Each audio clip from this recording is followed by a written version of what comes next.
kayo, no? Ako din, nagulat eh.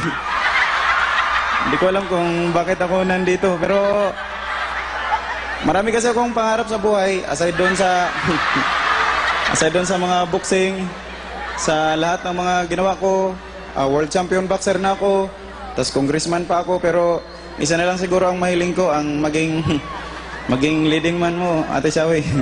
Hindi naman ako nalalayo sa mga naging leading man mo before. Kagaya ni, magkasing kulay naman kami ni Goma. Magkasing galing kami sa English ni Ruben.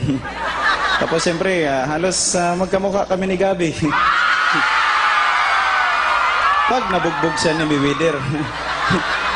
Pero alam mo, may pinaplano kasi yung movie para sa inyo ni Goma ngayon, pero alam ko hindi yata matuloy kasi sobrang busy siya. Kaya sabi ko nga, ako na lang ang maging leading man mo at panigurado, kaya ko naman kung ano mga ginagawa nila. At saka maganda pa kung ako maging leading man mo dahil ako rin ang producer.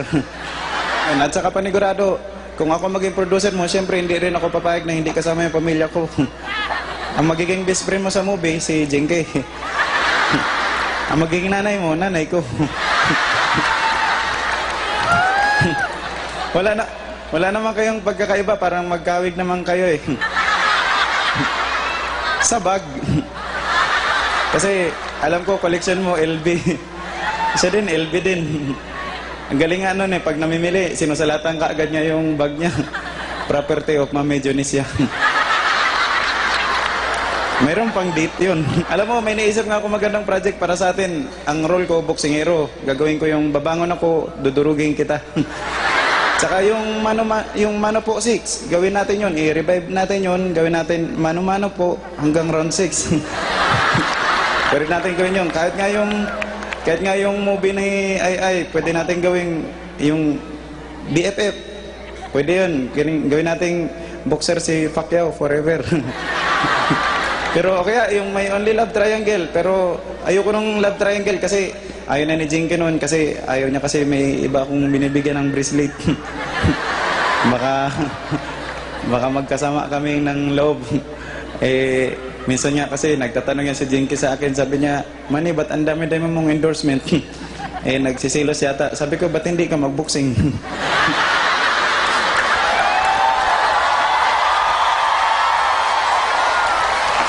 Sir Kiko, huwag ka namang ma-insecure kasi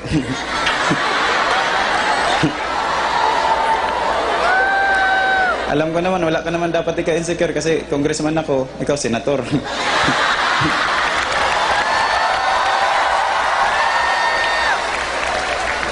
Pero huwag kang mag-alala, papasambat, doon din ako.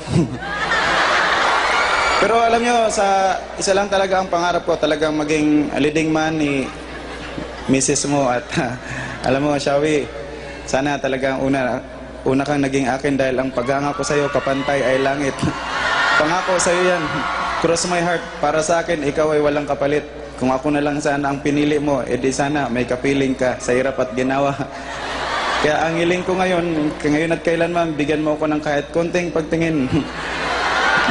Kaya kahit sobrang pagtingin, yung sana wala nang wakas, sana talagang pagdating ng panahon, ang maging leading man mo, ako, at ikaw maging leading.